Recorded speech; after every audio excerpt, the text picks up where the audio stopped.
Self-preparation. Be ready for tomorrow by doing all that you can today, setting your goals. Set a goal that will make you stretch for what it will make of you to achieve it. What a brand new reason for setting goals. What an all-encompassing challenge to have a better vision of the future, to see what it will make of you to achieve it. And here's why. The greatest value in life is not what you get. The greatest value in life is what you become. The major question to ask on the job is not, what am I getting here? The major question to ask is, what am I becoming here? It's not what you get that makes you valuable. It's what you become that makes you valuable. Set the kind of goals that will make something of you to achieve them. So there you have the two components of positive self-direction. Number one, self-knowledge, knowing who you are and what you want to do with your life. And number two, self-preparation, getting ready for the opportunities before they come your way. You need both aspects for positive self-direction, figuring out who you are and what you want, and being prepared for the day you reach your goals, being ready, being worthy, becoming the person you need to be in pursuit of what you want. What good is an opportunity if you're not prepared to take advantage of it? It's no good. Won't do a thing for you. Be prepared. Now here's what's called the self-knowledge acid test. Quickly, without thinking too much about it, quickly list your three most important long-term work-related goals. Is it a client you've been trying to sign for several months? Is it a major sale you've been trying to make? Is it a promotion? Is it a partnership in the firm? Quickly list your three most important long-term work-related goals. Achievements that you want to make. Achievements that will take a while to get. Write them down. Again, without thinking too much about it, quickly list your three most important personal and spiritual goals. Things that will make a difference in your personal life. Is it going to church more often than holidays? Grasping all you can from the Sunday sermon? Is it spending more quality time with your kids? Is it turning the TV off during the dinner hour and actually talking about the important things in life with your family? Is it making more dates with your spouse? Is it planning a much-needed family vacation? What is it? What are the important goals in your personal and spiritual life? Is one of them making a conscious effort to exercise more, to eat better, to lose some weight, to get in shape? What are the three most important personal and spiritual goals that you have? Write them down. Doesn't matter what they are, just write them down. Now, take some time to really visualize what the achievement of these goals would look like. What does your future hold for you if you landed that big client? What does your future look like if you got that promotion? If you spent more time with your family? If you planned more outings with your spouse? What does your future look like? Really spend some time on this now. It's important stuff. What does it all look like? Ask yourself, is this really my goal? Is this truly what I want? Is it a positive goal? Is it important enough to me to become what it takes to reach this goal? Is it mine? Is it worth it? If your three goals on the career side and three goals on the personal side don't stand up to these questions, you need to take some time to carefully redefine a few things. Redefine your list. Redefine where it is that these goals came from. Redefine what actually is important to you. Redefine how hard you'll really work to get them.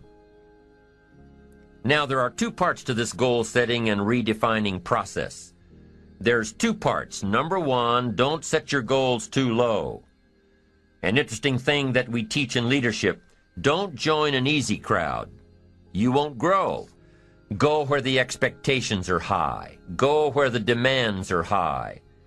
Go where the pressure is on to perform, to grow, to change, to develop, to read, to study, to develop skills. Now here's the second part on setting goals. Number 1 is don't set your goals too low. Number 2 is don't compromise. Don't sell out. There were some things I went for back in those early years that I paid too big a price for. If I'd known back then how much it was going to cost me, I never would have gone for them. But I didn't know. Don't sell out. An ancient phrase says, count the cost. Count the cost if it won't make you happy to get it. The first benefit of self-preparation is that it moves you toward your goal.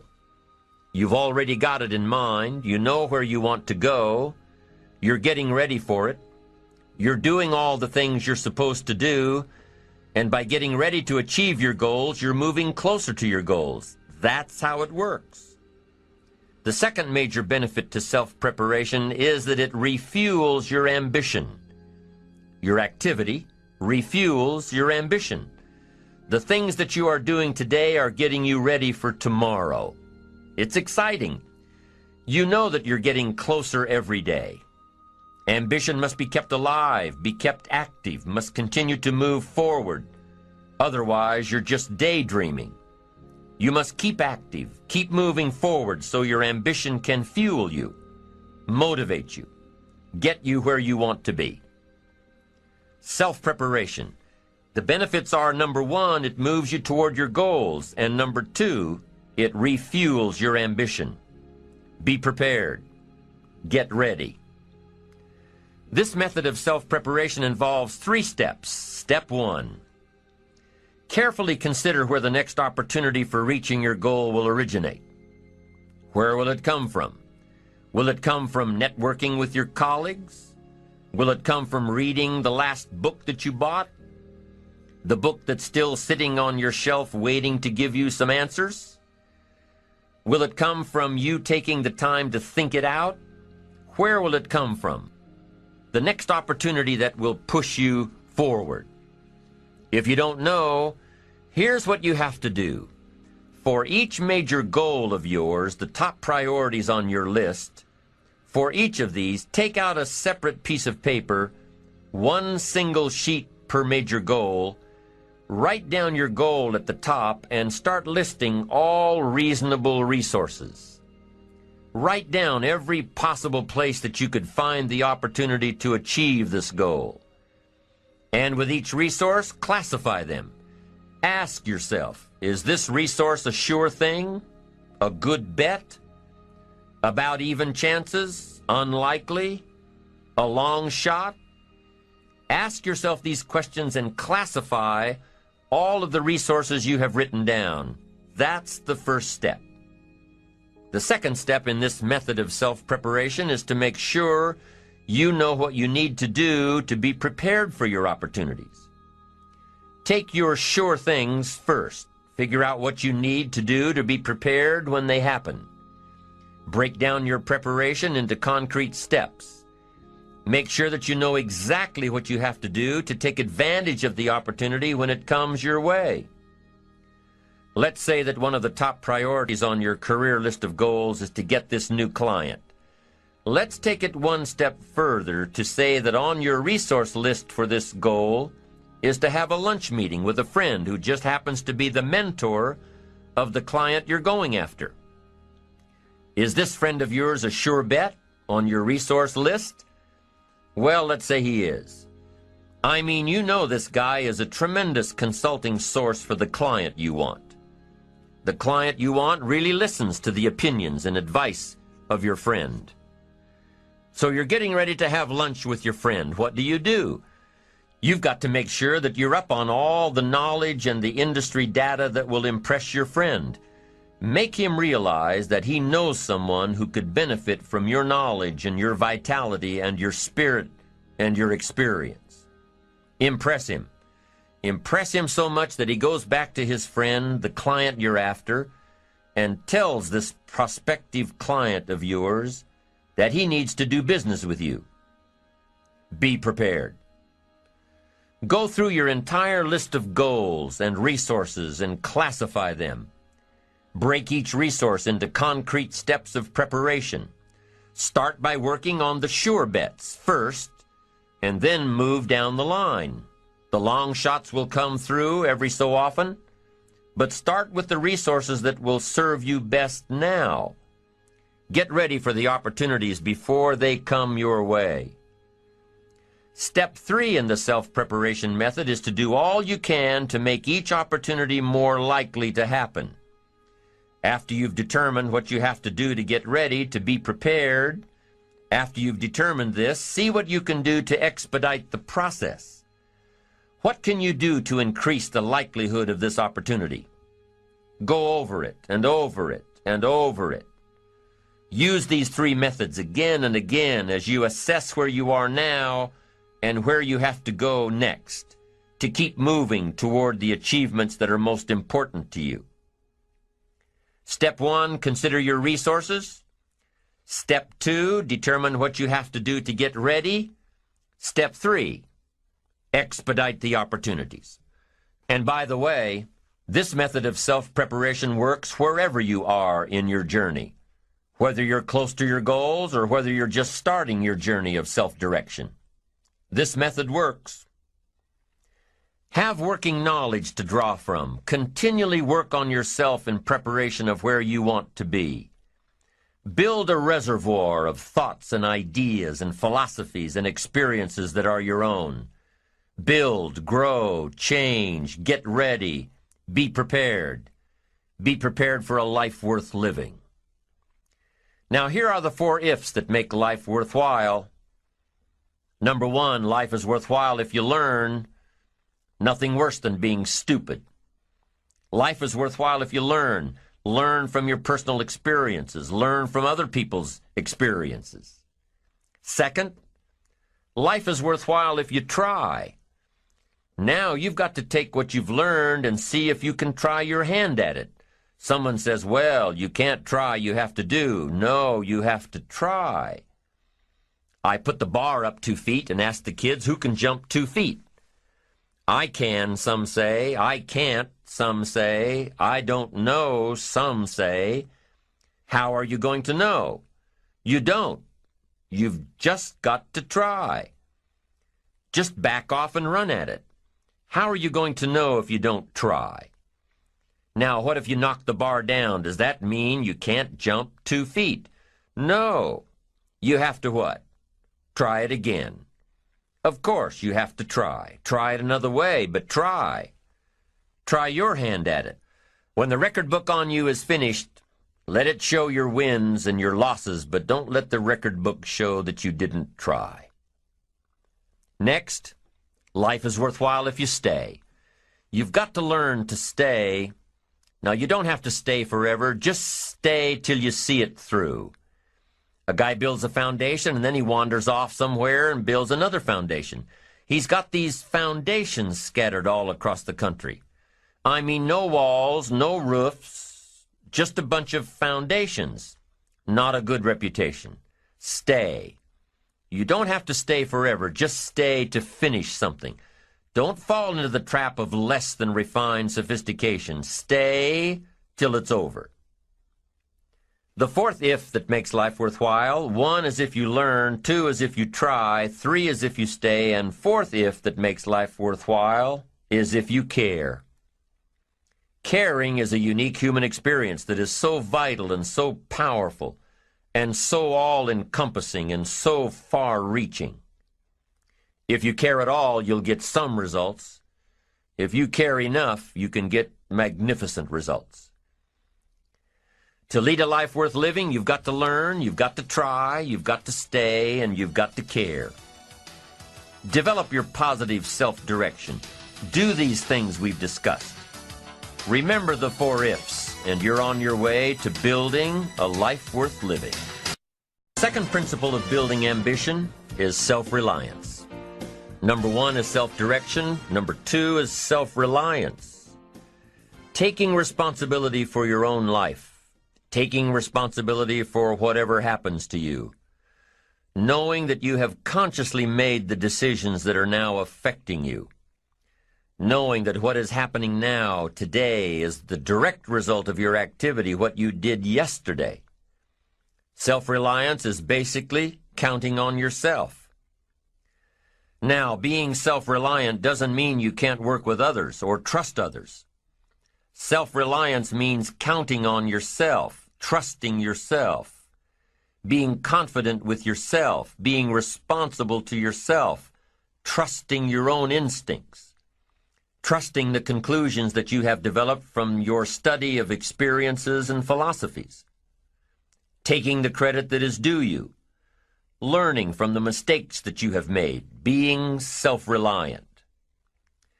Gestalt psychologists give an example of being self-reliant. They say that you're responsible for getting caught in the rain. They say that by deciding not to carry an umbrella every day, you have made the decision to endure an occasional drenching.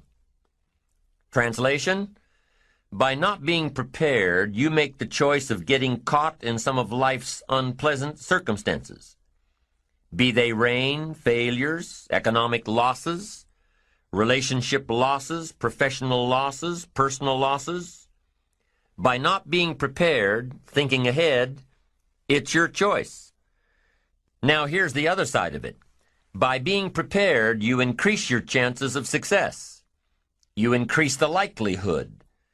By being prepared, you increase your chances of success, of seizing opportunities when they come your way, of being ready within yourself to take advantage of once-in-a-lifetime situations. Some people tend to blame others for their mistakes, blame others for their failures.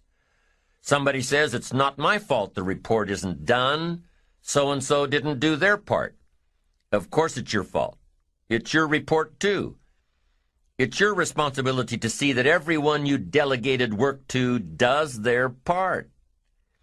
Now, you can't control what others around you do, but it's in your own best self-interest, your enlightened self-interest, that you stay on top of things, especially if it's going to affect your future. You think your boss cares that John didn't do his part? You think he sees John as the bad guy? Of course not. All he sees is that the report isn't done, bottom line. Be responsible for the things that affect you. You can make sure you're more responsible by checking in with those people who are working with you, the people who make up your team. You can be more responsible by saying, hey, John, how are you doing with your part? Do you need some help? Can we put somebody else in here to help you finish? Now, if John consistently doesn't handle his part, you've got to replace John. If he isn't doing his share, you've got to find somebody that will. Or what? It will negatively affect you. You can't wake up in the morning that the project is due hoping and wishing that John has done his part. No, you've got to be responsible because it's going to affect your career too. Now, my approach to my better future very early on in my career was to just go through the day with my fingers crossed. And I used to say something like, I sure hope things will change for the better. Then here's what I found out. They're not going to change. Somebody says, well then, how will my life ever change? Answer, when you change. When you change, when you get better, it'll get better. If you change, it'll all change. Don't put it on someone else. Hope that someone else will change it for you. Take responsibility for yourself. Take personal responsibility. You can't change the circumstances or the seasons or the wind, but you can change your reading habits. You can change whether or not you go for the skills, burn the midnight oil, turn yourself around, multiply your value by 2, 3, 5, 10. That you've got charge of. That you have control of. You don't have control of the constellations, but you've got control over whether or not you go to night school, take adult classes, learn some new skills. You have control over that. And if you don't, that's your fault. You've got to take personal responsibility. You've got to be self-reliant. You. Nobody else can change your life. alter your ambitions, pave a golden road for you. But you can. It's up to you. Be responsible for yourself. Learn to reap the harvest without complaint. This is a sign of growing maturity. And here's where it comes from: taking full responsibility. Take full responsibility for everything you do. Be responsible to yourself. It's your crop. Whatever your paycheck is, take full responsibility. You say, well, it's my employer. No, it's not your employer. You can become twice as valuable, 3 times as valuable. Burn the midnight oil, learn some more skills, bring more value to the marketplace. I'm telling you, whatever your harvest is, take it without complaint. Take it without blaming others. Self-preparation leads to control over your life. We discussed this in the last session. Whenever you prepare correctly, taking all of the steps you're supposed to take, doing everything in your power to stay on track, whenever your preparations lead to success, achieving your goals, you reinforce the disciplines that got you there. Success leads to reinforcement of the proper disciplines. If what you're doing is working, keep doing it. If what you're doing isn't working, change it. When you are doing all that you can possibly do and are successful at reaching your expectations, keep doing it. Success is a reinforcement. Psychologists call this positive reinforcement. We all know about positive reinforcement. That's how we train our dogs. That's how we teach our kids. That's how the trainers at SeaWorld can get a killer whale to do tricks and follow commands and work side by side with humans, by positive reinforcement. When you bring a brand new puppy home and try to teach him not to mess in the house, what do?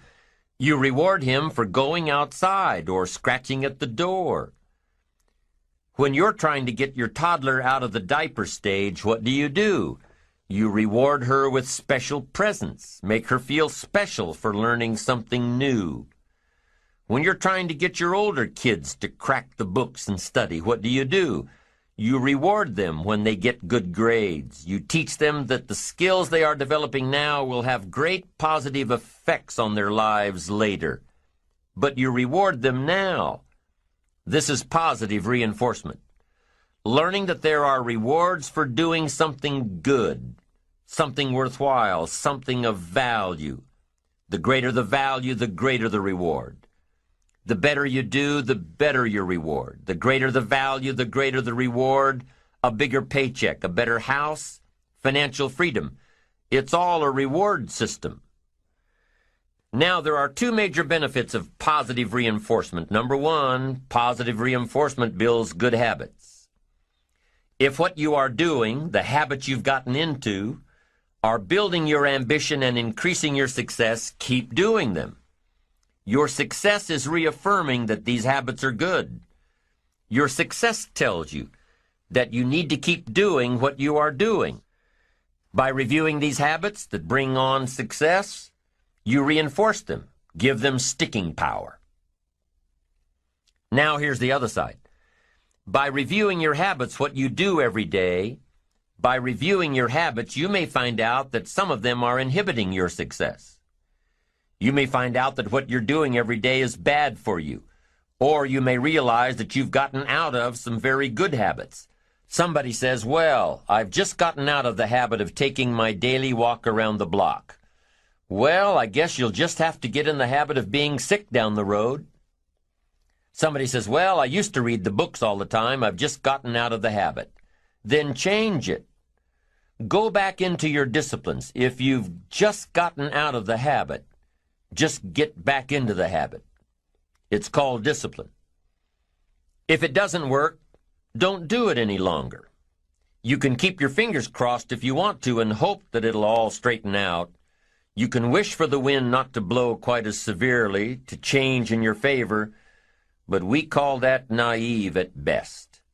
If the habits that you've gotten into aren't serving you, change them. You can't keep doing this any longer. Don't wish for a better wind. The key is to wish for the wisdom to set a better sail. Utilize whatever wind that blows to take you where you want to go. That is the philosophy I picked up at age 25, and it revolutionized my whole life. And here's what I found. I found it was easy. I became a millionaire when I was 31, and I found it was easy. Now here's my definition of easy. It was something I could do. I figure if it's something you can do, it's easy. But here's a little parenthesis. I worked hard at it. I made sure my disciplines were in line. I made sure my habits were good. I made sure I did all that I could. I found something that I could do, but I worked hard at it. I got up early, stayed up late, and worked hard from age 25 to 31. But what I did was easy, meaning it was something I could do. Well, you say, Mr. Rohn, if it was so easy, how come during those 6 years all those other people around you didn't get rich? Here's why. It's easy not to. How else would you describe it? That's it. It's easy to keep doing the things that don't work. It's easy to keep bad habits. It's easy not to develop the disciplines. It's easy not to. So how come I got rich and they didn't? Here's a philosophical phrase. The things that are easy to do are also easy not to do. That's the difference between success and failure, between daydreams and ambitions. Here's the key formula for success. A few disciplines practiced every day. And those disciplines have to be well thought out. What should you spend your time doing? Don't waste your time on things that aren't going to matter. But a few simple disciplines can change your whole economic future. Future with your family, future with your business, future with your enterprise, your sales career, your management career. A few simple disciplines, a few simple habits, good habits, repeated every day. Now here's the formula for failure. Errors in judgment, repeated every day.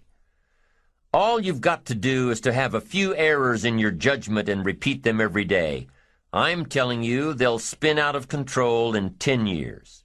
You'll end up driving what you don't want to drive, wearing what you don't want to wear, living where you don't want to live, earning what you don't want to earn. A few errors every day, bad habits every day. It's disastrous. Now here's why it's easy to repeat an error in judgment. Because failure doesn't fall at the end of the first day. Bad habits don't show their horrible results at the end of the first day, or the first week, or the first month. It's easy to get faked out. If disaster fell on us at the end of the first week, we'd change our philosophy. But it's so subtle. Errors in judgment, bad habits. They're so subtle. They get you a little off course, a little off course, a little off course. You keep drifting off course, and all of a sudden you're caught. So you've got the choice right now of one of two easies, easy to do or easy not to do.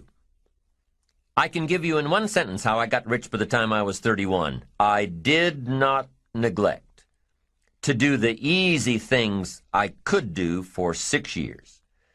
I did not neglect. That's the key. I found something easy I could do that led to fortune, and I did not neglect to do it. The major reason for not having more of what you want in America, more health, more money, more power, more influence, more everything, the major reason is simple neglect. Neglect. And if you don't take care of neglect, it becomes an infection, and then it becomes a disease. So if you're in the habit of not doing it, doing all it takes to get ahead, get in the habit of doing it. Doing all it takes. That's the first benefit of positive reinforcement, building good habits.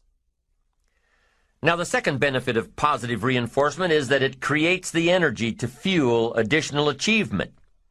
It gives you the drive to do more, to not only keep on doing what's right, but to do more of what's right. The disciplines that will help you grow and get ahead of it all. The knowledge that what you're doing is paying off creates more energy to keep going.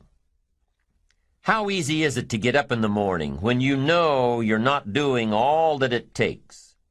It's not very easy at all. You can just lay there awake thinking, oh, what's a few more minutes in bed? It won't matter much anyway. Wrong. It does matter. It will matter. Now, how easy is it to get up in the morning when you're pouring it on, doing the best you can, anxious to get going, make progress toward your dreams? It's a whole different story. When you're resting to renew your reserves, it's much different than resting to avoid your day. When you're psyched up and excited for your life, when you're excited for what you've planned to accomplish for the day, it's amazing. You'll wake up before the alarm clock even tries to startle you awake. Your successes fuel your ambition. Your successes give you extra energy. Your successes pave the way for more successes. It's the snowball effect. With one success, you're excited to meet another, and another, and another. And pretty soon, the disciplines that were so difficult in the beginning, the disciplines that got you going, are now part of your philosophy.